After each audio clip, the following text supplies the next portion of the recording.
I was done. Let them believe what they want. Let them leave. Your job is to stay anchored in who you are. You stop sacrificing your peace to control what you can't control. Trust that what is written for you will never miss you, and what isn't meant for you, no amount of control can force it to stay.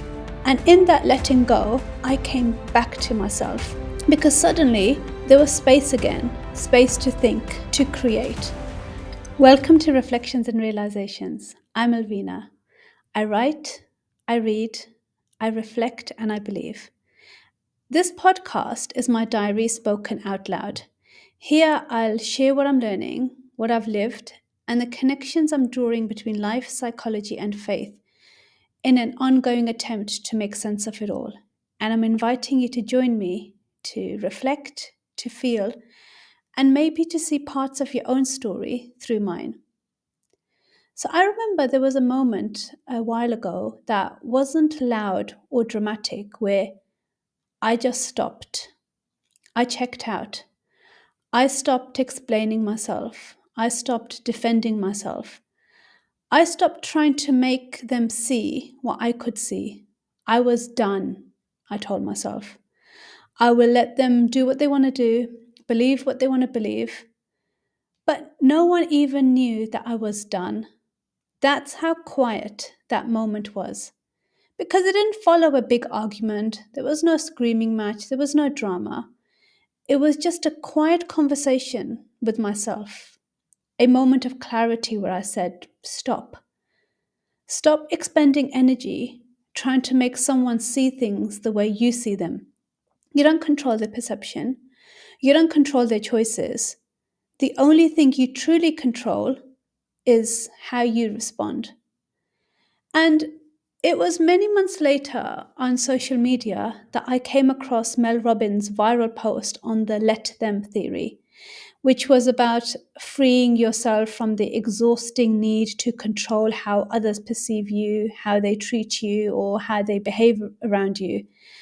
And Mel said, let them talk about you, let them not invite you, let them believe what they want, let them leave, because your job is to stay anchored in who you are and let life do what it's going to do.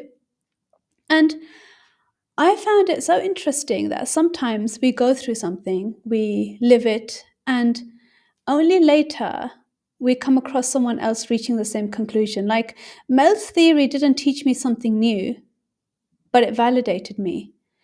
And when I decided at the time to implement the same mindset, my brain didn't say, let them. It said, I've checked out, I'm done.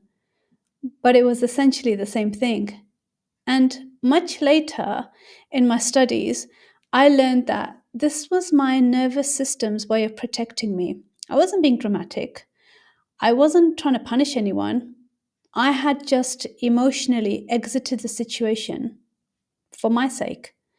So, whilst Mel's let them approach may sound new, the psychology behind it isn't. It actually traces back to Mary Ainsworth's 1980s strange situation study, which identified different attachment styles in babies. And one was anxious attachment, which develops when a caregiver is unpredictable. Sometimes they're loving, sometimes they're distant. And this leaves the child feeling unsure if their needs will be met. So, anxious attachment isn't just about being clingy or needy, it's actually a survival strategy. And in adulthood, it shows up as fear of abandonment, over-explaining, fixing misunderstandings, or trying to control how others see us. It's that anxious part of the brain that constantly whispers, if I don't try harder, they leave. And Mel's let them theory also mirrors concepts like cognitive diffusion, which teaches you to step back from thoughts like, if I don't explain myself, they'll hate me, and to see them just as thoughts, not truths. Now, it doesn't mean that you stop caring, it just means that you stop sacrificing your peace to control what you can't control.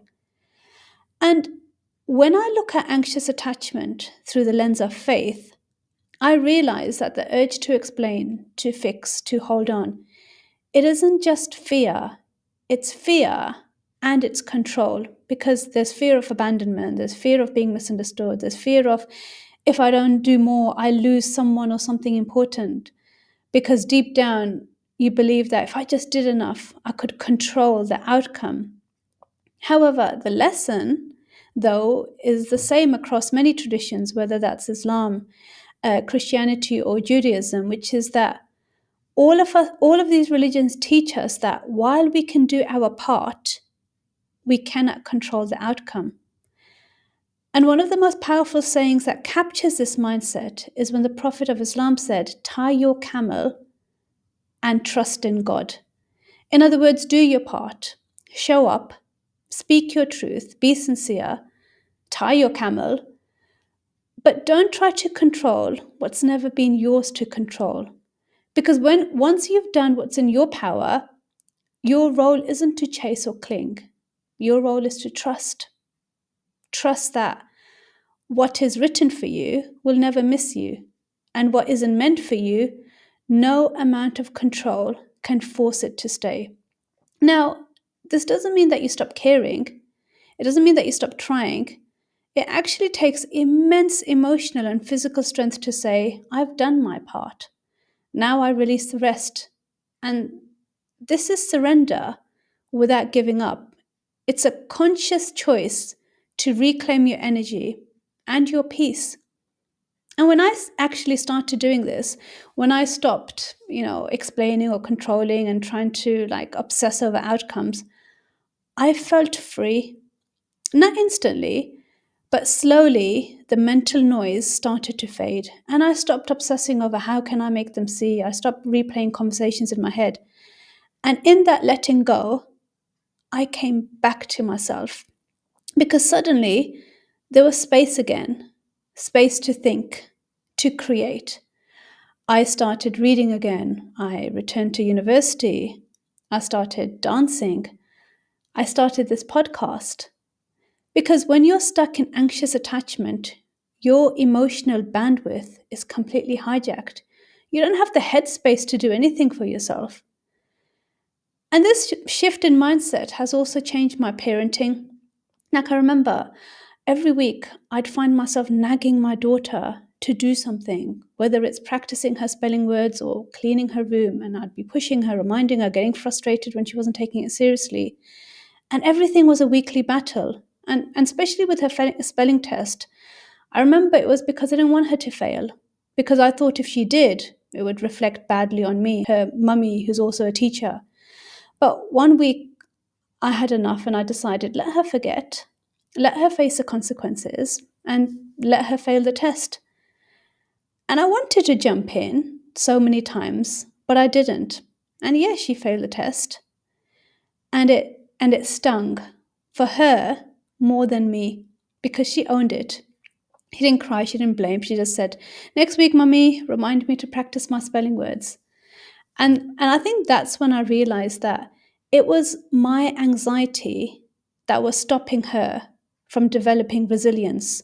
My hovering was getting in the way of her learning accountability, and letting her fail wasn't neglect, it was trust. Trust in the process and in the lesson and in her.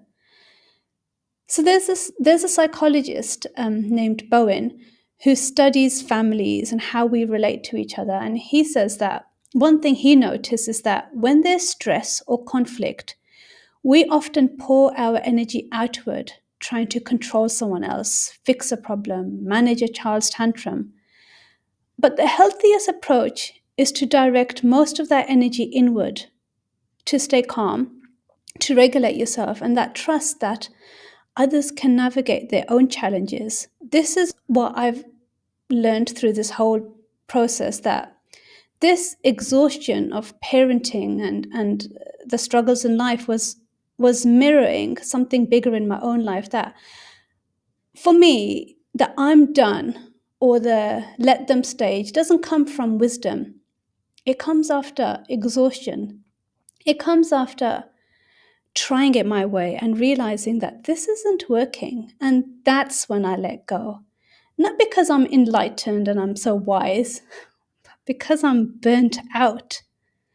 So Here's what I want to say to anyone listening who's still in that early stage, the stage where you're holding all the pieces together. You don't have to wait until you break to let go. You don't have to exhaust yourself before realizing that control doesn't change the outcome. What if you skipped the struggle stage? What if forcing someone to understand you, you let them misunderstand you? What if instead of shielding your child from every fall, sometimes you let them stumble and learn? Because remember, it's not giving up, it's just realizing that control isn't love. So, if you've ever avoided giving feedback at work because you feared it would upset someone, or over-explained yourself in a conversation that left you feeling drained, or hovered over your child, micromanaging every detail of their journey, or just felt exhausted from trying to be understood or appreciated, then I want to offer you a simple 2-step framework I like to journal, and I call it the release and reclaim framework. So what you do is, step 1, you let them.